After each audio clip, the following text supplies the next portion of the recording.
अब विशेष जो दीक्षा प्राप्त करने वाले भी बैठे हैं उनकी दी तत्रादो, आप सभी भी, और जो विशेष दीक्षा लेने वाले तत्रादो गुरु प्रार्थयेत साम यथास्मानम सिद्धाश्रम समस्त ऋषि मुनिय ताम पूर्वत्वम पूर्णता निमित्तम स गुरु प्रार्थयेत यथास्मान गुरुर्वैस्ताम पूर्वतमेव सिंधुम अथास्मान पूर्वै सचिन्त्यम सचिन्त्यम गुरुर्वै प्रणम्यम सदा रूप नित्यम मदे पूर्व नित्यम हृदयम स नित्यम दिव्यो मदान पूर्वमदेव रूपम तुभ्यो सचिन्त्यम मदवै वदन्तु ज्ञानो मतां पूर्णमदैव सिन्धुं गुरुर्वै प्रणम्यं सदा देव सिन्धुं अथोऽहं मताहं वदन्तं वदान्तं सदैवं सचिन्त्यं सनित्यं सदैवम् अहो पूर्वरूपम ऋषियो मुनिभ्यो सिद्धासनोयम गुरुवै प्रणमामि ताम गुरुवै प्रणम्यं सा साष्टांग दंडवत सहितेन प्राणम्य ताम पूर्वा विशेष दीक्षायां प्रारभते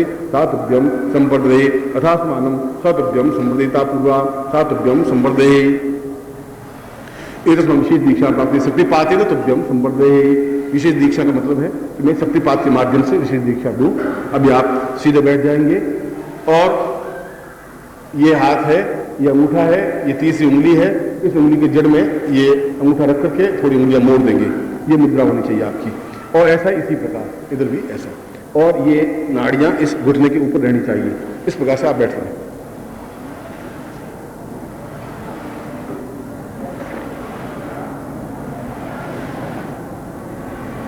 सीधे बैठिए, आप हिले नहीं।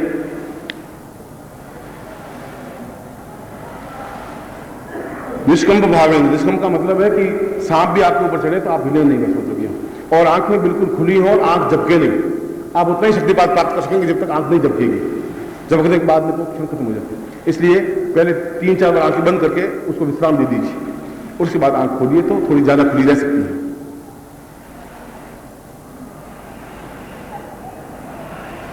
अब सीधे बैठ जाएं। अब मैं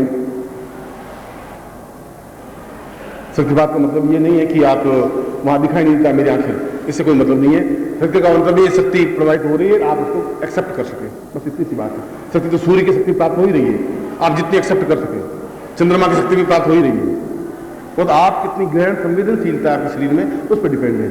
और संवेदनशीलता आंखों के माध्यम से और हथेली के माध्यम से प्राप्त होती है। तत्रायाम पूर्वा विशेष दीक्षायाम समस्त शिष्य मुन्य उपस्थित अनुपस्थित समस्त शिष्येण ताम शक्तिपातेन सातव्यम एदमर्चितम निखिलेश्वर नामकी मम हृदय मम प्राणे साम चैतन्यम ता शक्ति प्रवाह ऊर्जस्विताम सा मम शिष्यत्वम पूर्णत्व पूर्ण कुंभेन प्राप्त दीक्षा प्राप्त तुभ्यम समस्त चैतन्य दीक्षा इतमान सत्व शक्तिपातेन तुभ्यम संपर्दे। अब स्थिर हो जाए। ओम पूर्वासा चिंत्यामि कल्याण स्वाम समस्त स्वभावी पूर्वासा सुनी टोटाम साम एंग एंग एंग चाम पूर्वासा चामुंडे चंद घाती चायंकारी विदे दिन चेजा ताम पूर्वा अतस्मान धाम धीम धूम दुर्जटे पत्नी वाम भी वो भक्ति श्री कान क्रीं कुं काली के देवी सांसी सुमिजुगुरु हुं हुं हुं कालूपने धाम धीम धूम भैरवी भगवान ओंकार पूर्वासा स्फोट स्फोट विद्वास पूर्वासा जागृत जागृत टोटक टोटक सा दीप्ताम सा चैतन्यम परिपूर्णार्थम कल्याण तम एतस्मानम सब स्फोटा पूर्वासा समस्त पाप ताप शोक दुख दारिद्र्य निवारणाय समस्त सुख सौभाग्य मम शिष्यत्वम एतस्मानं सा निखिलशांति पूर्वासा चिंत्यामि कल्याणतम तपस्यात्मानं पूर्वा सा चिंत्यामि पूर्ति पूर्वा सा चिंत्यामि दुखदा पूर्वासा चिंत्यामि दुखि पूर्वासा तुभ्यम एतस्मानं सा नेति दर्शनी शर्वाणि पारिशारा शरत्मि भूतासुनि तुभ्यम इदमर्चितं मो ज्योति पूर्वो सा ज्योतिर्वरूपेण सा सूर्यं स्वयं मम हृदये स्थापितम् तत्रादु विस्फोट है तत्रादु प्रकाश है तत्रादु चैतन्य तत्रादु समस्त देवताभ्यो मरे स्थापिताम पूर्वा अथास्मान स शक्तिपातेन स पूर्वतुभ्यम संवर्धते एतस्मान सत्वती मम शिष्यत्वम पूर्ण शक्तिपात प्राप्ता निमित्तम स ऐश्वर्याम सतुभ्यम इदमर्चितं बोधोति पूर्वा सूर्य साक्षिणे जल साक्षिणे अग्नि साक्षिणे महाकाल साक्षिणे ताम पूर्वा सतुभ्यम इदमर्चितं बोधोति पूर्व कल्याण तुभ्यम पूर्वा सा यदि पूर्वा सा पूर्वा सा चैतन्य तुभ्यम संवर्धते। ओंकार ध्वनि प्राप्ति था। आप जोर से मेरे साथ ओंकार ध्वनि बोलेंगे। हरि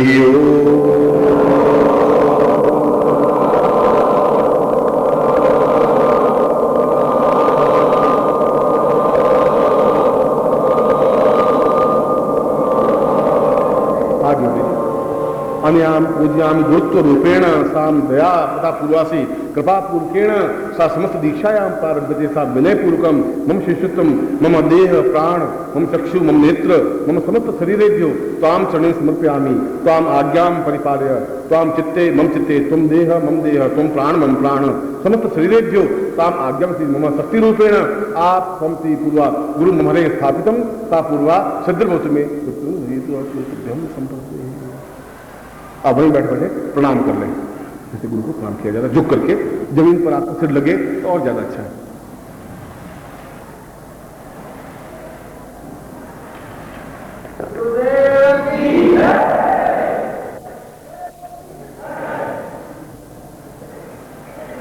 अब आप मैं मुझे आपको कार्यक्रम समझा देगा, इसलिए आप चरण छूने के लिए उठेंगे नहीं, अपनी जगह हिलेंगे नहीं, निष्कंप भाव से बैठे रहेंगे।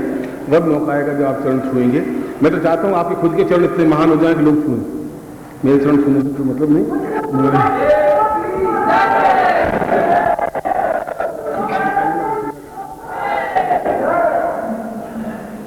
कोई यहां से हिलेगा नहीं, मैं आपसे घबराता बहुत।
जिनकी बनियान करने में बनियान खोल दीजिए, दुपट्टा नहीं है दुपट्टा ला करके ओढ़िए आप, उसके बाद बैठिए। इस तरीके से नहीं बैठा जा सकता, ये गलत तरीका है तुम्हारा।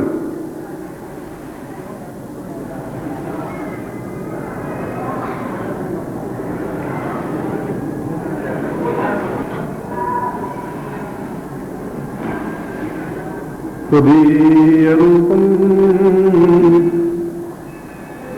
शिवमेक रूपम कालोय रूपम भवतां नवेदी लक्ष्मीर्वतां पूर्वसहस्ररूपम शिवमेक धान्यां भरतं वदन्ति। आज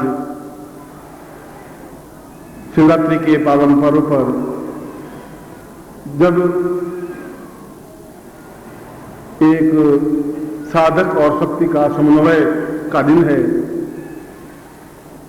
जहां एक माया और एक ब्रह्म का परस्पर मिलने का स्वयंवर रचाने का दिन है, वह दिन जब अपने आप में एक माया का आवरण हटा करके पूर्ण ब्रह्म के दर्शन करने की सामर्थ्य प्राप्त करने का दिन है। ऐसे इस शिवरात्रि के अवसर पर मैं भगवान महाकालेश्वर और जगत जननी मां पार्वती, भगवती लक्ष्मी और जीवन के समस्त पुण्यों को उदय करने वाली उस आराध्या पराम्बा से प्रार्थना करता हूं कि मेरे इन शिष्यों के जीवन में पवित्रता, दिव्यता, चैतन्यता आवे। ऐसा ही आपको आशीर्वाद दे रहा है।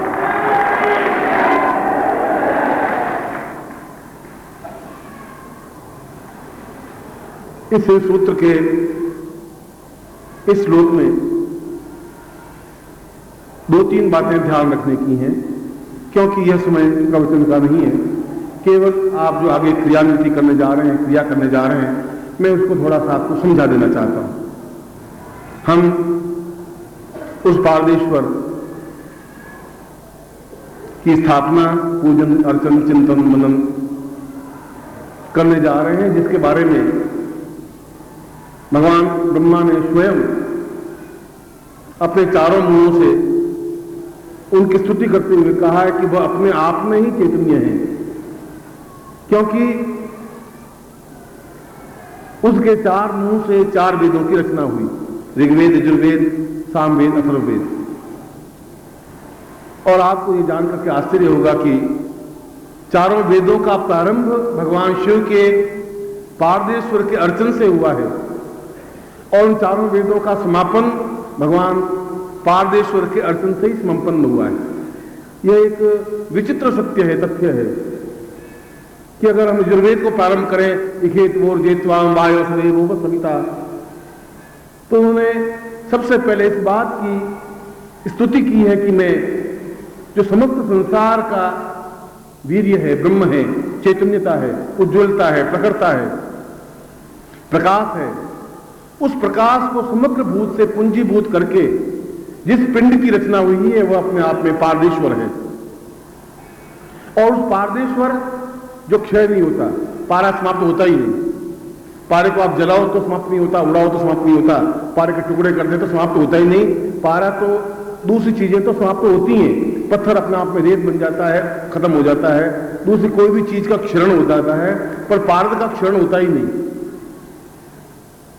और फिर उसको पूंजीभूत करके, पुष्टिभूत करके एक रस की उत्पत्ति करना, वो अपने आप में ही पवित्र है, वो अपने आप में ही चैतन्य है, वो अपने आप में ही दिव्य है, क्योंकि चारों वेदों का प्रारंभ, चारों वेदों का सार, चारों वेदों का पूंजीभूत स्वरूप अपने आप में पारदेश्वर है।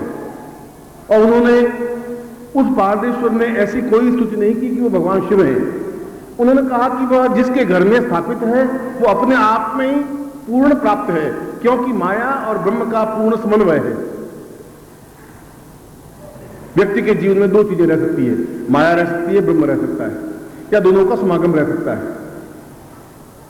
जब आप ध्यानस्थ हो तब आपको ब्रह्म के दर्शन हो, और फिर आप गृहस्थ हो जाएं तो फिर आपके सामने शोक, दुख, पत्नी, पुत्र, बंधु, बांधव, नौकर, चाकर, ये सब कुछ होगा। ये माया का आवरण है, मगर हम माया के आवरण को भेद नहीं पाते, तोड़ नहीं पाते, हम माया में लिप्त हो जाते हैं। और माया अपने आप में एक वैश्या की तरह होती है जो मन को, मस्तिष्क को भ्रमित कर देती है।